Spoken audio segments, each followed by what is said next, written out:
Hello, welcome to Thor Talk, the show all about Marvel's resident god of thunder.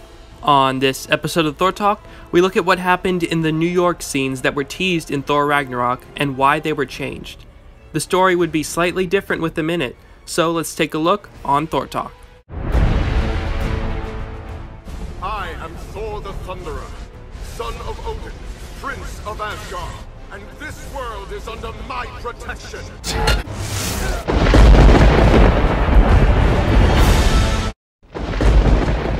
First, let's see what originally took place in the New York scenes.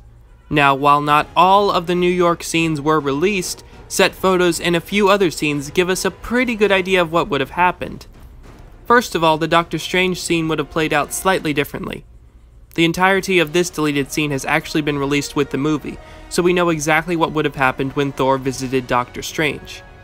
Just like in the final version, Strange would have used a strand of Thor's hair to find Odin. But in the deleted scene, he didn't create a portal to Norway, but instead gave him a map of New York, with Odin's location marked on it. In this version, Loki would not be falling for 30 minutes, but would be stuck in a magic porta-potty. Now, based on earlier set photos and rumors, it appears that Thor and Loki would find a powerless Odin wandering about New York as a homeless man who didn't quite remember who he was. This particular bit seems to be based off of a story ranging from Thor number 497 to 502, where Odin became a drunk mortal who went by the name of Wad, and no one believed that he was Odin. What happened next to Odin in Ragnarok is less clear. While it is quite likely that he dies, the scene itself was never released. However, in the gag reel for Thor Ragnarok, Hela is in a scene with a homeless Odin, meaning that she arrived before his death. It seems that she was the one to kill him as well, as in another deleted scene, Thor mentions that Odin was murdered right in front of him by his sister. But I didn't miss my father's death because he was murdered right in front of me by my sister, whom I didn't even know existed. So it appears that Hela would be the one to kill Odin originally. After this, Thor would throw Mjolnir at her, and she would destroy it while still in New York. After this, they would try to escape, only for Hela to follow them, and the rest of the movie would play out relatively the same. However, in the original cut, I don't think that Thor would receive visions from Odin as he did in the final cut, as in the deleted scene where Thor mentions that Hela murdered Odin, Bruce Banner gives him the pep talk that Odin was supposed to give him in a vision. You're Thor. You could kill your sister. Yeah, I'm Thor without his hammer. You're not the god of hammers?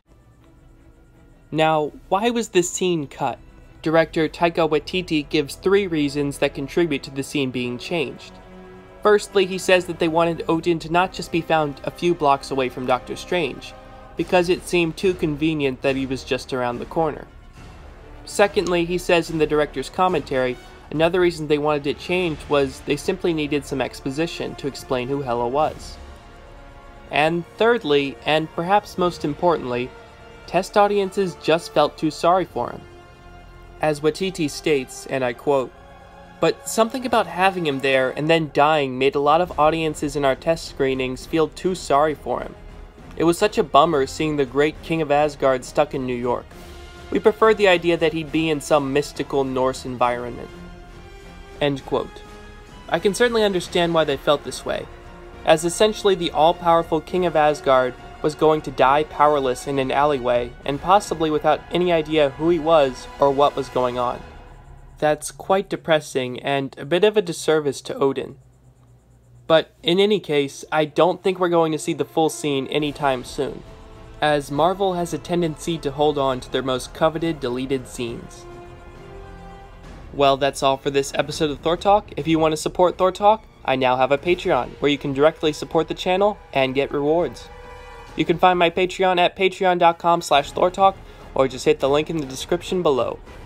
Anyone who pledges $5 or more will get exclusive access to Thor Talk reviews, where I reveal my thoughts on Thor media.